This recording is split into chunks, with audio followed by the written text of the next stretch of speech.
Salut tout le monde, bienvenue dans cette nouvelle vidéo sur la chaîne YouTube de Nakan.ch. Cette première vidéo à propos de la Suunto 9, la nouvelle montre haut de gamme multisport de Suunto. Elle a beaucoup de choses en commun avec la Spartan Ultra et notamment une ergonomie qui est très proche au niveau du fonctionnement de la montre, des boutons, de l'écran tactile, etc. Je vous propose de découvrir en détail les menus et le fonctionnement des boutons et de l'écran tactile de la montre. Donc au niveau de l'ergonomie et des contrôles, on retrouve trois boutons sur le côté droite de la montre. Et puis pour le reste, eh bien, on va piloter la Suunto 9 à l'aide de son écran tactile. Donc depuis l'écran de l'heure, l'écran tactile est verrouillé tout simplement pour pas qu'il y ait de manipulation hasardeuse qui soit faite au quotidien sans que la montre ait été activée. Donc on va appuyer sur un des boutons, n'importe lequel pour activer en fait l'écran. Et puis là, on va rentrer par exemple avec le bouton du haut dans le menu de la montre où on va trouver d'abord le menu d'exercice et puis ensuite je vais pouvoir utiliser l'écran tactile pour passer les autres options. Donc typiquement ici les options de navigation, le journal, un chronomètre tout simple et les paramètres de la montre. Dans les paramètres, on va faire un petit tour dans les paramètres, on va retrouver les paramètres généraux de la montre et là-dedans on va retrouver les réglages de date et d'heure, ensuite les réglages de la langue, de tonalité, le rétroéclairage de l'écran, les options d'économie d'énergie, les informations à propos de l'utilisateur de la montre et puis les informations sur la montre, donc typiquement les versions qui sont installées et ce genre de choses. Pour revenir en arrière, je vais simplement glisser le doigt sur la montre et puis je vais revenir en arrière dans le menu. Et puis ensuite, je peux de nouveau faire défiler mes options et revenir au niveau supérieur grâce de nouveau à un glissement du doigt. Ensuite, au niveau des alarmes, ici on va pouvoir configurer un réveil. Et puis, on va aussi pouvoir régler des alarmes sur le lever ou le coucher du soleil. On peut régler aussi des alarmes en fonction des variations du baromètre, typiquement pour prévenir de l'arrivée probable d'un orage. Ensuite, au niveau de la connectivité, c'est là que je vais gérer la connexion avec les capteurs. Donc, la Suunto 9 va gérer les capteurs Bluetooth, de lister les appareils qui ont déjà été appairés et puis aussi ajouter la connexion au smartphone. Dans les options de Outdoor, je vais pouvoir régler et calibrer l'altimètre ici avec une altitude connue. Et puis, je vais pouvoir gérer aussi le calibrage de l'altimètre avec la mise à jour de l'altitude via les données GPS. Donc là, il va essayer d'acquérir un signal GPS et puis mettre à jour le calibrage de l'altimètre avec les données GPS qui vont être issues de ce fixe GPS.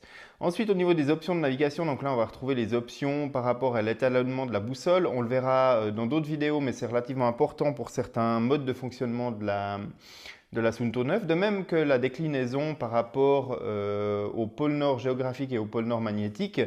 Et puis ensuite, on va pouvoir définir les unités pour l'affichage de la boussole, le thème, donc si on veut un affichage sombre ou clair, et puis le format des positions GPS. Au niveau du suivi d'activité, ici, on va pouvoir régler si on veut activer le capteur de fréquence cardiaque qui est au dos de la montre de manière permanente ou non. Ensuite, on va définir le nombre de pas quotidiens que constituera l'objectif d'activité quotidienne, également le nombre de calories et si on veut afficher les notifications à propos des objectifs quotidiens d'activité. Donc typiquement la montre va afficher les objectifs qui auront été atteints au cours de la journée, tant en nombre de pas qu'en nombre de calories. Dans les options relatives à l'entraînement, on va trouver ici de nouveau des objectifs à atteindre, donc typiquement le nombre d'heures d'entraînement que je vais atteindre par semaine. Et puis là, je vais pouvoir régler toutes mes zones d'intensité, donc les zones d'intensité de fréquence cardiaque que je vais pouvoir personnaliser ici. Et également la même chose, par exemple, avec les zones de puissance. Donc typiquement ici sur la course à pied, si je veux utiliser un capteur Street pour gérer la puissance, eh bien, je vais pouvoir venir gérer des zones spécifiques pour la puissance pour ces profils-là. Et là, je vais pouvoir définir le nombre de watts que je souhaite dans chacune des zones. Ensuite, on retrouve dans le menu le suivi du sommeil qui par défaut est désactivé quand on reçoit la montre et qu'on l'initialise. Là, elle est activée et je lui ai dit qu'en temps normal, je vais me coucher à 23 heures et je me lève à 7 heures le matin. Et puis que je vise donc 8 heures de sommeil par nuit, ce qui est vraiment l'idéal mais qui est rarement mon cas. Et puis ensuite, l'option ne pas déranger automatique, ça veut dire tout simplement que la montre n'affichera pas les notifications du smartphone pendant les horaires que j'ai définis comme étant mes heures de sommeil, donc de 23 heures à 7 heures. La montre ne m'affichera pas les notifications du téléphone. Les notifications du téléphone justement qu'on peut activer de manière globale ici dans cette entrée du menu notifications. Et puis enfin au niveau de la montre, on va retrouver les différents cadrans qu'il est possible de configurer sur cette Suunto 9. Donc ici le cadran qui est spécifique à cette montre et que j'ai toujours utilisé, et puis on en trouve d'autres à disposition ici, la plupart qu'on connaissait déjà sur les montres Spartan.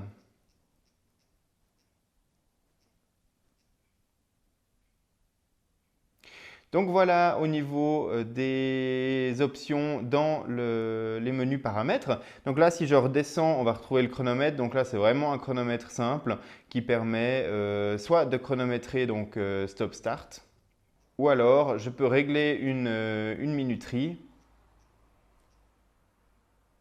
et démarrer la minuterie. Et puis là, le compte à rebours va commencer. Typiquement, si je dois me rappeler de quelque chose en 15 minutes, c'est quelque chose qui est très pratique. Au niveau du journal, donc je vais retrouver tout simplement l'historique de mon entraînement que j'ai effectué avec la montre. Et puis aller regarder en détail une activité, par exemple cette course à pied de 9 km, et puis le détail sur cette course à pied.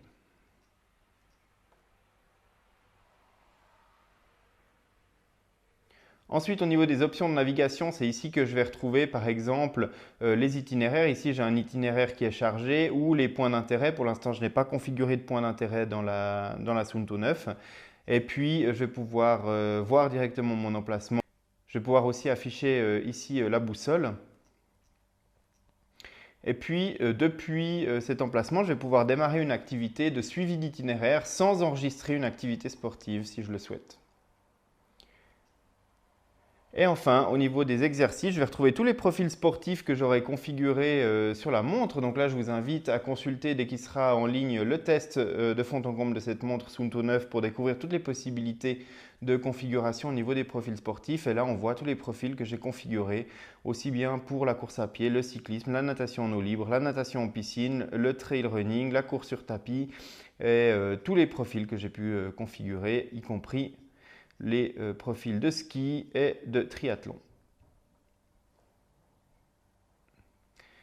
Ensuite, je reviens sur l'écran de veille, donc l'écran qui affiche l'heure. Et puis si je continue à descendre depuis là, donc soit en utilisant l'écran tactile, puisque là l'écran était toujours activé, eh bien je tombe sur les différents widgets qui sont proposés dans la montre. Et le premier, eh bien, c'est le widget de suivi de la fréquence cardiaque. Donc là, je retrouve en direct avec le capteur optique qui est au dos de la montre, eh bien je retrouve la fréquence cardiaque mesurée à l'instant. Donc là, forcément, elle n'est pas exacte parce que je ne la porte pas au poignet. Et puis ensuite, si j'entre dans ce widget, eh bien, je vois l'historique de la fréquence cardiaque au cours des dernières heures. Donc là, en l'occurrence, c'est les 12 dernières heures. Et puis là, je reviens sur la fréquence cardiaque en direct. Si je descends, je vais retomber sur le widget de suivi d'activité. Donc on voit qu'aujourd'hui, la montre a enregistré presque 15 000 pas. Et puis au niveau de l'historique de la semaine, eh bien, je retrouve l'historique de mes pas sur la semaine. Et puis de même avec le nombre de calories. Ensuite, en dessous, on retrouve les heures d'entraînement. Donc là, cette semaine, je me suis entraîné 5h23 avec la montre. Et puis, si je vais dans le détail, eh bien, je vois au niveau de chaque jour le nombre d'heures qui ont été effectuées. Et enfin, derrière, je vois la tendance sur les 3 semaines. Et puis, voilà, je peux voir la tendance au cours du dernier mois. Enfin, si je descends, je vois les informations relatives à l'altimètre avec une tendance dans le temps. Donc là, je suis resté chez moi au cours des 2 dernières heures, donc l'altitude n'a pas changé. Et puis au niveau du baromètre, donc les variations de pression atmosphérique enregistrées par le baromètre. Encore plus bas, je retrouve le dernier widget proposé par la Suunto 9, c'est le suivi du sommeil. Et là, je vois que lors de la dernière nuit, j'ai dormi 8h37, ce qui est 37 minutes de plus par rapport à l'objectif. Ensuite, je vois que au niveau de l'historique, c'est une des nuits où j'ai le plus dormi de toute la semaine. Il y a la nuit de mardi et de vendredi durant laquelle je n'ai pas porté la montre. Et puis enfin, une tendance au niveau de la fréquence cardiaque que j'ai eu pendant mes nuits de sommeil pendant lesquelles je portais la montre. Et pour terminer ce tour d'horizon des menus et de la navigation de la Suunto 9, encore à signaler que depuis l'écran d'accueil, on peut accéder à l'espace de notification en appuyant simplement sur le bouton du milieu. Ici, j'arrive sur la page qui indique le niveau de charge de la batterie, la date. Et puis, si je descends depuis cet écran, eh bien, j'accède à l'historique des notifications du téléphone, donc du smartphone, qui s'affiche ici sur la montre. Et puis enfin, le menu de raccourci qu'on accède en maintenant appuyer ce même bouton central. Et là, je vais accéder au menu de raccourci, donc accéder rapidement aux fonctions ne pas déranger, alarme, chronomètre, réglage de la montre et puis aux paramètres. Donc voilà pour le tour complet des menus de cette Suunto 9. Donc voilà pour la présentation de l'ergonomie et du fonctionnement de cette Suunto 9. Moi je vous donne rendez-vous très bientôt pour de futures vidéos à propos de cette montre sur la chaîne YouTube de nakan.ch. Alors n'oubliez pas de vous abonner à la chaîne pour ne pas manquer ces prochaines vidéos.